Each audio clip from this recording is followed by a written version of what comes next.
Welcome back, guys, to the LJMU MA Short Film Festival podcast. I'm Finley and this is Sophia, and today we're talking about the Experimental Strand. Yeah, so we've got a great episode up for you. So we're going to do all about our Experimental Strand at our festival. We've got two special guests. We have award winner, Paper Bird Award winner for 2025 for the Experimental Strand, Rapha Heinisch, for their film A Train Arrives, which was fantastic, and if anyone can watch it, go watch it. We've also got Simon Jones from People vs TV Collective, which put on an event in Liverpool which gives a platform to experimental filmmakers out there. So one to watch if you are looking for somewhere to put your films. Yeah. We've got two segments today. I'm going to talk to programmer of the experimental genre, Sophia, and then we're going to talk about the late David Lynch. Yeah, we're going to pay homage. Oh, it makes sense, doesn't it? But first, we're going to show you our experimental trailer.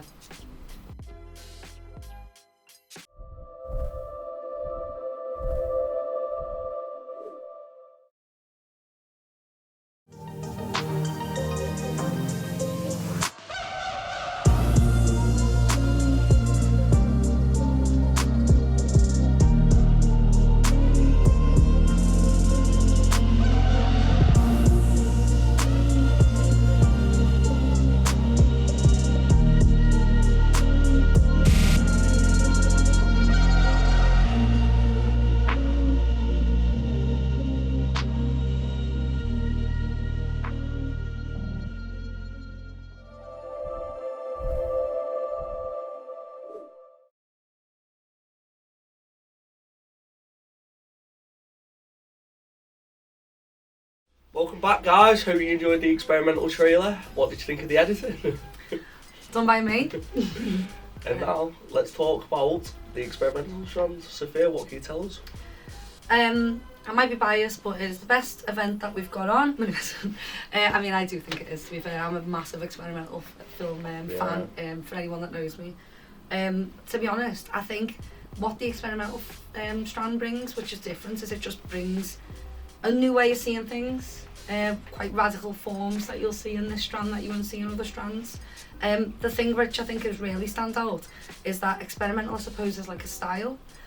So our strand has fiction, documentary, animation, and experimental.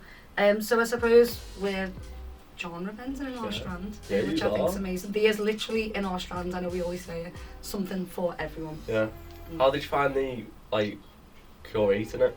I now want to curate a film festival for anyone that's out there watching this and can give me a job. No, I've absolutely loved it. I've loved it so much. I think when we got asked to what strand we wanted to do, I was always going to choose experimental. There was only me and the co-programmer Lewis that chose that strand, that form. So to be allowed to do it, when we've come through to the programme and after the first sort of screening, and we had to really break it down and get it into the selected programme, it was just amazing to know that we were given these films platforms. Experimental, I've noticed, even when I've been to other film festivals with people, it sort of doesn't get the same attention, or it doesn't get given the same credit, or reliability. I suppose people are sure that they're going to like certain strands, or they're sure that the quality is going to be there. And in my experience, there's been times where I've went and seen experimental strands just alone, because I've been the one that's probably had the most faith in the genre. But I think it's just been amazing to actually be part of this one. What got you into enjoying experimental? I think, to be honest, there was experimental documentaries I'd seen when I was younger that I didn't know were experimental. Right. That I've really enjoyed. I mean, I really like, Patrick Keeler. No? Yeah, really good, montage, mix of experimental. Usually about, there's one called London that was done in 1994, which is fantastic. I like the fact that you can critique. I like the fact that you can go into critique with an experimental film without having to be too on the nose. Yeah. I like the fact that it forces people to have active viewing, critical perception, not through what you're being told, but through maybe a sense, through sound, or through abstract composition. I just think it's another level of storytelling, and I also think it's quite coded. I quite enjoy the fact that you can put even personal stories in, and you can code them through like an abstract nature, and it's quite therapeutic in that way. That's what Lynch did a lot, wasn't it? To Yeah. a little hint for the future, what we're going to talk about. Mm. But can you tell us a bit more about the experimental night? Yeah, so the night runs on Wednesday. It's the second to last night of the festival. So it's Wednesday the 25th. You can book online for tickets. We actually have the most, well, wasn't animation, we have 14 films in the Strand. We've got films that are like a minute and a half long, and we've got films that are like 20 minutes long. It's like a roller coaster of a night. The themes are, this is another thing I love about it, experimental film, in my experience, tends to really delve deep on like political issues, personal issues, topical conversations. So we've got things about like gender identity, we've got things about people dealing with like the nuances of loss. We have like youth culture in like different countries. We've got like countries like on the other side of the globe, you know, we've got like Indonesia, like we have like South America, you know, it's not just Europe and the UK. So I would say it's a great way to have access to cultures and stories that maybe you wouldn't otherwise. So. Tell us about a few of your favourites, because it's a few controversies, isn't there? As always with experimental film. I think the one I have to mention is the one that's definitely been the most divisive. It's called The Embalm of the Madman and the Corpse. Yeah. Which, just from the title, you can see, you can imagine it's been divisive. So yeah, some of it can be a bit graphic. We have basically, it's like a Marmite of films. Yeah. People either love it or hate it. I've not found anyone that's like on the fence over it. No. Which again is amazing about experimental film, because it gets to disrupt narrative. And even if I made a film, I would rather someone hated it or loved it, and not be in between. 100%. It's an emotion, a strong emotion and reaction. So I think that is a film that I'm quite interested to see how the audience go with that. I think it'll go really well. I think it will. Really well. Yeah. But I mean, there's so many. There's a documentary for those that live there. And it's about like gentrification and about like sort of displacement in Chicago, which is all done on 16mm. So I feel like that's something that you'll be quite interested in. I can't wait to watch it. Yeah, that's a really great watch as well. But to be honest, they're all fantastic in their own right, and they all complement each other and making a nice rhythm to the night. Yeah, even looking at the trailer, some of the images that were shown is insane. You don't get that in a normal, you know, simple genre film, do you? No, I mean even textures, like we have like some films that are monochrome and just like all red or all black. Yeah. We have films that like move in and out of colour. We have films that, as I said, then 16mm VHS, really like high quality, like HD definition films. Yeah. You know, so there's mental that someone from Chicago is literally shot on film and we're being able to show it. It's insane, isn't it? Like, it's really well. It's very poetic. It's hard to get 16mm as well, isn't it? It's so hard. Can't wait to watch it. Well, actually, in our Q&As for the night, we have spoke to the director about the 16mm. So I'm interested to see what the thought process was, why, what they felt made an impact using that type of film. And obviously a lot of people did feel the impact because it's been curated. Yeah, it's fantastic. Yeah, excited. But yeah, what I would say is get on our website to book your tickets. You've got your letterbox, which you mentioned last time. 10 reviews, at least 30 words, no more than 100. Because we have to read all of them. And you will be in with a chance for a £50 voucher there as well. It's just great for the film community. It's great for the filmmakers to be able to see their work. Yeah. It's putting it on a wider platform, isn't it? Now, if you're putting reviews on Letterboxd, they'll start like coming up like an algorithm, isn't it? Yeah, 100%. So our night will be on the Wednesday. I say you can book tickets online. I would say if you can come in person, just because seeing it on the big screen is amazing. Also, you can see it online. Yeah, you can definitely watch online if you can't make it. Yeah. But I can't wait to see some of them films downstairs in the pitch black and the massive screen. Because I think it'll really benefit the filmmakers. Yeah, I think some of the films are quite eerie. I think that's going to work really well in the dark like that. I think some of the films, how emotional they are. There's a lot about identity there, like, and specifically gender identity. I think the impact of a quiet, big screen room, listening to that and seeing this radical form, like, on the big screen, I think will be really impactful. I'm really excited to see them like that. Such an important film form for the future of cinema as well. Yeah, definitely. Because we can't just have basic storytelling all the time. We need people and future filmmakers like the ones that are here to push the boundaries. Yeah, and arguably it is film's most artistic form. Yeah. Most innovative form. Yeah. It's full of people who are always trying to break rules, find new ways of doing things, innovation. You know, it's the avant-garde. While revealing their authentic voice. Yeah. It's amazing. We need to protect the avant-garde. Yeah, we do. We have 504 submissions, which I think shows that the avant-garde is definitely alive and kicking. Yeah, as it should be. Yeah, so it was hard to whittle them down, but I am sure that the 14 that were showing did just have that little edge, and I think it'll be amazing. So make sure you join us Wednesday the 25th. Yeah. Tickets online, and yeah, we'd love to see you there. Can I just say, if you're ever worried about experimental, she's the experimental expert. So, and she's picked these, so they will be good. Thank you. Anyone that knows about experimental. The pressure is on. Okay, so we've got our first guest of this episode, Rapha Heinisch. They are the Experimental Paper Bird winners for 2025, so for last year's edition, for their film A Train Arrives. If you are able to see that online, I'm not sure whether it is online, but if you are able to, it's a fantastic film. I'd tell you to check it out. Hi, I'm Rapha Heinisch. I'm a film student from the Dortmund University of Applied Sciences and Arts in Germany, and together with Undine Günther and Miriam Pieper, we made the experimental short film A Train Arrives, which won the Paperbird Award for Best Experimental Film in the previous edition of this festival.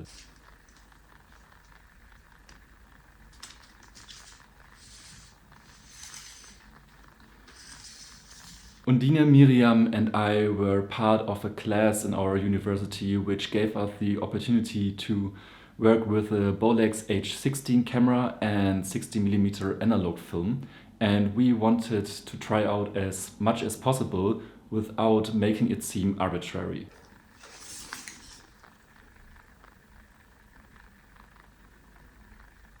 So we were thinking about an idea that would allow the cinematic plot to be directly combined with the experimental elements. We filmed on 2 separate days, and then we developed the material by hand in a complete pitch black room in a bucket filled with caffeinol. And there it got its first scratches, what we knew would happen. And then we had these light plates which allowed us to see the developed images.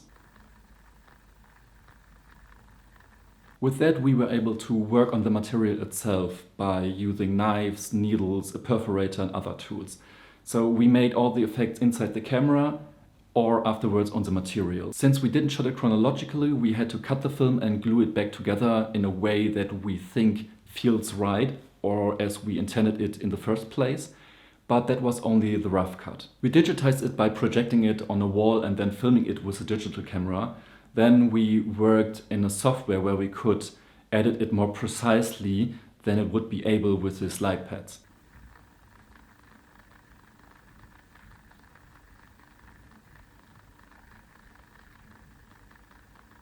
We had the idea about this concept of the film and made it completely without sound in mind. So for us, this film had to work on a visual level. But then we decided to ask Bastian Gies and Franz Leyer for sound design, and they created something that gave this whole film a new character. When our film got selected to be screened at the festival, we sadly couldn't be present in person.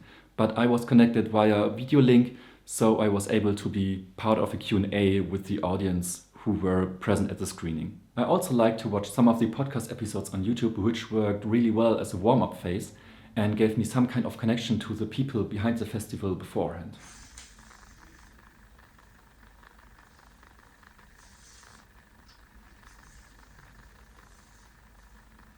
With receiving the Paperbird Award, it is a confirmation that our film has been understood in some way, and that people who like experimental film have seen something in it, or that the film had some kind of impact on them. So the award showed us that we were not on the wrong track with our ideas.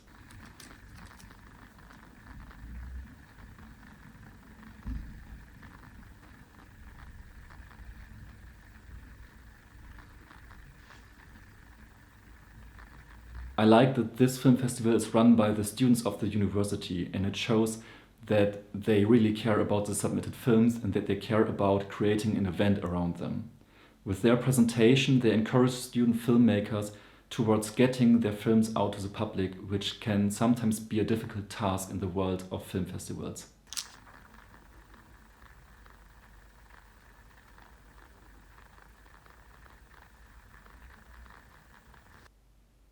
Thank you so much, Rapha, for your video. I'm sure it inspired future filmmakers. And let's talk about a guy that has inspired many future filmmakers, David Lynch. So obviously, we lost David Lynch last year, January 16th. A sad day for film, and for culture in general, to be honest. I mean, it was interesting to see the capacity of people that came out and paid tribute to David Lynch. Yeah, it was beautiful, wasn't it? Yeah, from every corner of filmmaking. Yeah.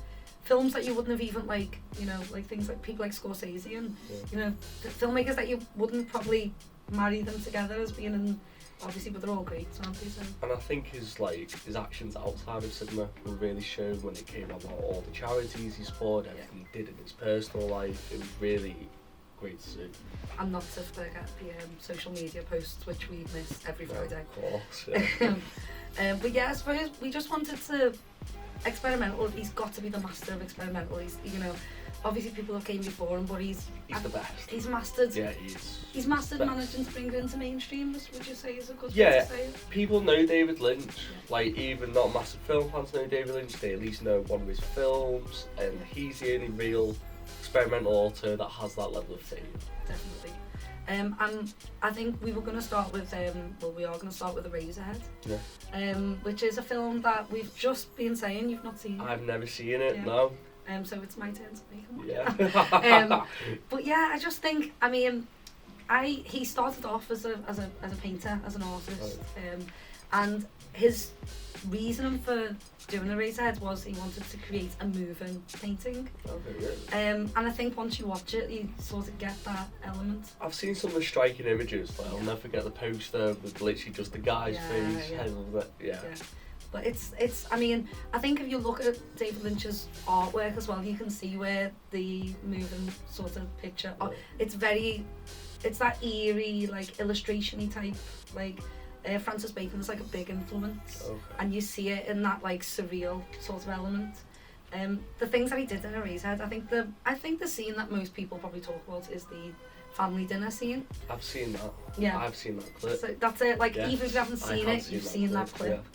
Yeah. And it's grotesque, isn't it? Yeah, that's why. Yeah, that's probably why I haven't seen it, because I thought, what is this film? I'm still not ready. Yeah. Well, to be fair, I have never watched Eraserhead with somebody, and my favourite way to watch films is in a social setting on the big screen. Yeah. But it feels like such an intimate film. Like, I think watching it on your own and taking your own sort of, having your own like perception and experience with it makes a lot of sense to me. Well, that's the thing with Lynch, isn't it? Everyone has their own different reactions to it. Yeah, it's true. And I think what's really good, and I think it's really brave in a way, because a lot of filmmakers should probably do this more, to be honest. He just wouldn't talk about the meanings of his films. He would just let the audience decide, and that was perfect. Yeah. And to be fair as well, I think when you do actually sit and watch them, the themes are so overlapping. So like in Eraserhead, for instance, which is obviously a very early one, you've got like, obviously the things with space and the moon is in there. You've got like family dynamic and where things are a bit, something's not as it seems in the family dynamic. You've got the theatrical performances. You've got the Lady in the Radiator, who obviously does like a musical performance. So you've got like the industrial setting. You've got all of these themes that overlap, and I think it's a good thing that he doesn't explain. I hate going to an art gallery and it literally has like an A4 next to it that tells you exactly what. Yeah, I agree. And I just think you don't know that that's exactly what it's about anyway. One of the most disappointing things is like when you view this film in this such a way that connects with you. Yeah. And then you find out the filmmaker said, oh yeah, it's nothing to do with that. It's heartbreaking, isn't it? It's interpretation. Art should be interpretation. Yeah, it should be. So I think that's something that he's, as you said, remembered for, but should be like celebrated for. Yeah, 100%. Because it's the whole reason of making art, not for interpretation, to reach and to inspire. His art speaks for itself. Yeah. We don't need. Well, he doesn't want to share his views on it because it's for everyone's interpretation. if anyone does want to watch Lynch Oz, Oh, it does yeah, go so- into, it's more like people in the industry, so like, you know, like John Waters and things on it, and then you have like directors on it, you have like academics on it, who actually give their interpretations of what they think certain things are in Lynch, which is a great watch, and I agree with quite a lot of it, to be fair, so that is a good one to watch. The biggest link I've seen that is Wild at Heart. Yeah. That's such an obvious like parallels. That with is the Wizard most of Oz, on the isn't it? nose Yeah. Wizard of Oz one, isn't it? Because Yeah. obviously, as we all know, I mean, to quote David Lynch, he said there's not a day that goes by that he doesn't think what the Wizard of Oz. So, I mean, there you go then, isn't it? and I mean, as you say, Wild at Heart is the most obvious. I love Wild at Heart. It's probably my favourite David Lynch film. Yeah, it's amazing. I mean, even just like the alignment of the characters. Yeah. Because it's even like, do you know what I was thinking about it was thinking about Wild at Heart the other day? There's like two worlds existing, but not as obvious as they do in the other David Lynch films and Twin Peaks. So you know, like when they go into the bar and it's like quite heavy, isn't it? And Yeah. then all of a sudden, like the Elvis Yeah. thing happens, yeah, and like yeah. everyone like sort of starts singing along, even though it's a bar that wouldn't have that type Yeah. of performance on. It's like it just splits these worlds at moments like that. Or when the Glinda comes down, Yeah. you know. Especially near the end as well. Yeah. The whole thing. I think a big thing about Wild at Heart, you show he actually cares about the 50s culture and the Americana, like whole revolution of it, where other filmmakers would just try and parody it. He Yeah. actually has a sincerity for it, Yeah. which really shows. I love the ending where he starts singing Elvis as well. It's unbelievable. Nicolas Cage in that film. Yeah, It's like- also a massive Nicolas Cage Yeah, fan. that's how I got into it. Yeah. So, and Laura Dern, she's amazing with it. I love Laura Dern, so good. And I love that. This is another thing I love about David Lynch. Like, as an auteur, we're making, obviously a lot of auteurs do this. I think the actors and the actresses that he sort of created and made his own, I think there's a lot of that, you can see that star quality from that Yeah. that age before in cinema, you know, like Naomi Watts, Yeah. Laura Dern, what's his name now? Which Kyle one? MacLachlan. Yeah. I don't know why they're not there. These people, like even in like Blue Velvet, like he like Kyle MacLachlan just looks like a young, like that neo-noir, which is obviously another theme, that neo-noir, like the dark hair, slick back, like the, you know, I love that he brought that through. I think it's a real testament to the chemistry he has with actors as well. That makes him so good. Like, there's a real honesty between them. Yeah. Have you seen the video where he's just telling Laura Dern to just act better? Yeah. That's what I mean. Like, it's, you know, with both directed stuff, it's Yeah. sometimes you can't just say that to actors. Yeah. But if you have a real good bond with them, it gets the better performances. Yeah, I think that's something that they all say as well. Yeah. Don't they, all of us, like as sort of main actors collective, say he was just like the most amazing director to work Yeah. with. If you were able to work with him, you were so lucky. Just a kind person as Yeah. well. Yeah, it's just cool. Let's be honest. Yeah, he was really cool. We have lost a legend. And then obviously we were talking as well about Mulholland Drive. Yeah. Which is probably, I mean, is it the most obvious one where it's obviously the one where the two worlds like split the most? I would say so visually, Yeah. very much, yeah. I mean, even that though is so, like when the you know, like the old people and the elderly people in the airport. Yeah. It's just, you can feel that it's not real. No, it's such an eeriness to it. Yeah. It's And obviously they do go full Stephen King. Yeah. Don't they? Like thinking, but like it's. I mean, Mulholland Drive, that moment in the cafe. Again, a diner, another 50s reference. When he's talking about the dream, that is so captivating and that's so original. I think like you don't see things like that in other narratives. It's probably his masterpiece, isn't it? It's the Yeah. one everyone knows. Have you seen Blue Velvet? No, I haven't seen Blue Velvet. Blue Velvet could contend. Oh, really? Yeah. I mean, I love Mulholland Drive. To be honest, I am so indecisive. Yeah. I can't ever go, this is what my favourite is. I definitely work on a mood, Yeah. I think. But Blue Velvet is amazing. Isabella Rossellini and Dennis Hopper in that film. Wow. I've seen clips of Dennis Hopper where he's in the car and it's like dead dramatic. Like, It is. Yeah. It's like hard to watch. Yeah. Like that character is so complex. And even when they go to that, like they go to like an apartment in it, and the performance thing comes out again, it's just, it really is weird and wonderful. That's what I like about Lynch. I feel like a lot of experimental gets a bad name because often it's seen as bleak, isn't it? Lynch has a real warmth to the kind of bleakness in a way that makes, you know, it so much more comfortable for people. Yeah. I think there's this obvious surface level of the American dream. Yeah. It's basically all of it is like his critique of the American dream, isn't it? It's like this obviously exists on the top, but this underbelly is underneath, always disrupting it, like much like experimental cinema, I suppose. Disrupting like the narrative of what people want. It's a critique, isn't it, on social, especially like revolution in America. If you want to see editing, I remember you sent me a short film, ABC. Yeah. That is insane. Yeah. Check that out on YouTube. It is unbelievable. And I think talking about like things like ABC, like the horror element of it, it genuinely feels like it's anxiety like driven. Like You don't it's know like how a he fever does dream. it. Yeah. It's so good. I just think it's how do you can't recreate it, Joe. That's why he is a master. It's unique. There's nothing that you can't even say like, oh, the cinematography's put me off the sound. It's just a collection of this eeriness, isn't it? That you can't pinpoint. It is. It's fantastic, and it's just such a shame that there's not going to be any more David Lynch. It really is. There'll be many that'll try and copy him. But many that do. Yeah, that is true. I mean, it's nice to see, probably because of age ranges. There's a lot of like younger filmmakers now citing them as reference. Yeah, 100% there is. When the TV Glow, that film. Oh, I know. Yeah. That was cited as a reference. Oh, was it? Yeah, so it's interesting to see what new filmmakers are doing now with it. I think Ari Aster's a big influence on it. You watch Berry's Afraid. That's so deep. Yeah. Like. So it's I mean, any filmmakers out there as well, obviously, if I'm sure any experimental filmmakers watching this have seen David Lynch, I'm certain of it. But obviously if you look back and take inspiration. Yeah, 100%.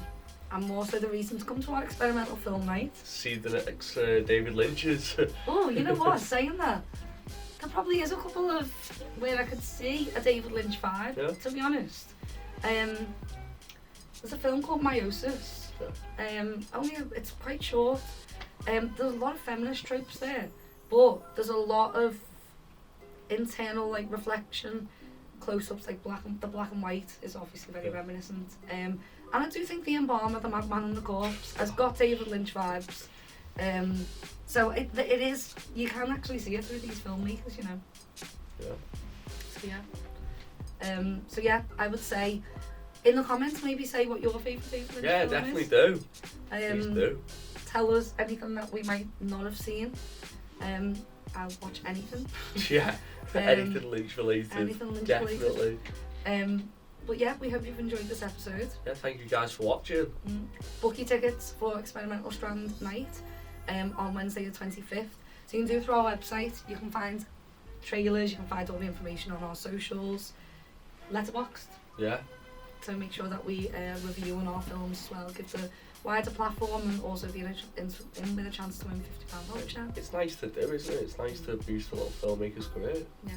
And the Q&As are going to be sick that night. We've got so many of the experimental filmmakers who are actually coming, so we've got a really interesting night ahead. Yeah. If you haven't seen the trailers, you'll see there's some creative minds that will be there for the Q&A. And what we're going to do now is we're going to put you on to our second guest. So we've got Simon Jones from People vs TV. This gives a platform to experimental filmmakers and just the art form of experimental film in Liverpool, so right here. I would definitely check this out. This is such a good insight and such a good platform for anyone that wants to go and watch experimental film or submit. So I'll leave you with Simon now. Thank you guys for watching. Hi, my name's Simon Jones and I'm one of the directors of People vs TV, and we put on Fringe Flicks, which is a quarterly film night really showcasing experimental and the weirder side of short film in Liverpool. So really our mission is to give a space for, you know, stuff that's outside the mainstream, and so that's films, but also filmmakers, and a lot of people who are making more experimental or outside the mainstream work. They're often emerging or young filmmakers who are trying to find their way in the industry. And it's a really tough place. The mainstream don't like risk, and so they like to play it safe. And so finding a place where you can really play around with film, discover what you want to say and how you want to say it. It's really important for young filmmakers or for old filmmakers as well. So I think it's really important to say that people want to watch films that aren't just a repeat. They're not, you know, the 11 millionth X-Men film or whatever. People want to watch films that have something interesting to say and say it in an original way. It's difficult to find those people sometimes because there isn't anything set out for them. It's not generally as commercially viable because it's not safe. And so we need to create spaces in which that kind of work can thrive and reach an audience. So what we do is we create that space, and then it's just a matter of telling people about it, getting them to find out about it, so that we can actually get an audience along to see some unusual work. I think it's really important for any city like Liverpool to have a programme that supports more adventurous filmmaking. Liverpool has a long history of really experimental filmmaking. I mean, some of the most famous examples would include some Beatles films, for example. But, there's been a very strong DIY scene here for a long time, and partly that's because under Thatcher there was very little investment in the city. So there was no money to do anything with, but there were a lot of derelict empty spaces, so people got a chance to use them to make something and to find space to show things or make things. And so that DIY culture came out of that.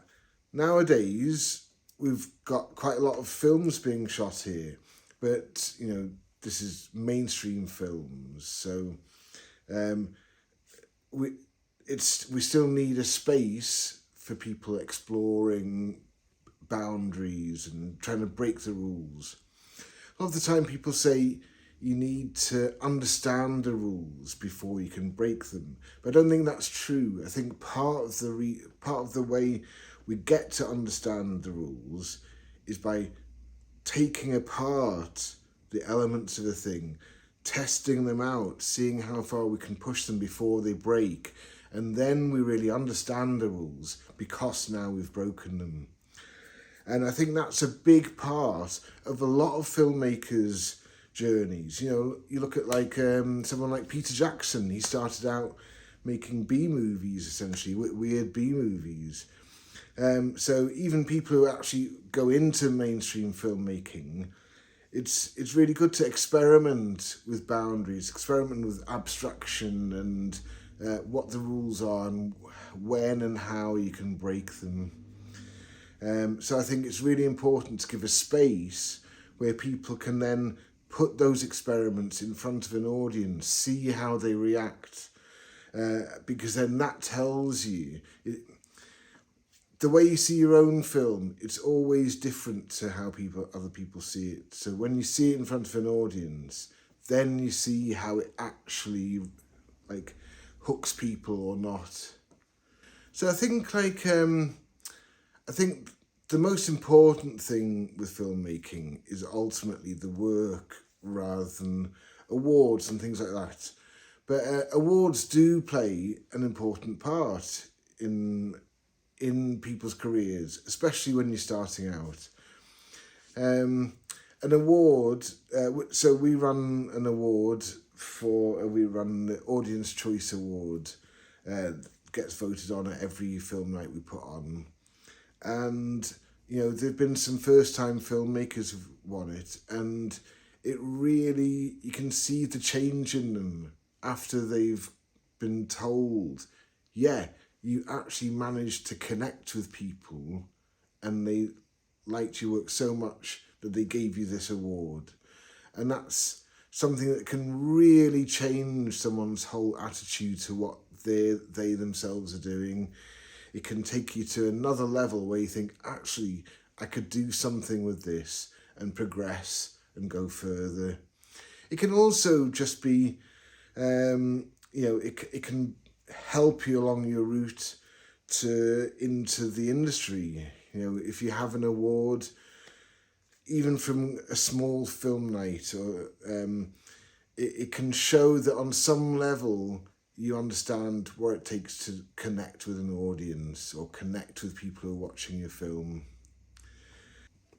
So as a film night, we always prioritise imagination and creativity above technical polish. Yeah, there are some amazing films that are very technically polished, so that's not a bad thing. But there's a lot of people who don't have access to a lot of amazing equipment, haven't necessarily spent many years honing their craft, but they've got a great idea and they've seen it through, and now they've created something that might be quite raw, but it's something really interesting about it. So that's the kind of work we're really interested in. That's where interesting stuff happens. And, there's a lot of real key things when you're coming up with a film. One is just kind of being very clear about your idea and seeing it through. That's really kind of essential, whether it's something a bit weird or whether it's a more mainstream film. You really need to have a clear idea of what your film is and see it through to its logical conclusion. But I think if I were going to say one thing to look at, so we have call-outs for each season of Fringe Flicks, and we have a judging panel in Film Freeway with a load of different criteria. Could be how original or creative is this film? What's the dialogue like? Or is the concept good, but the story bad? Or, whatever it is. So there's all kinds of criteria we can use to judge a film. Ultimately, the one I always come back to myself, though, is, did I enjoy watching it?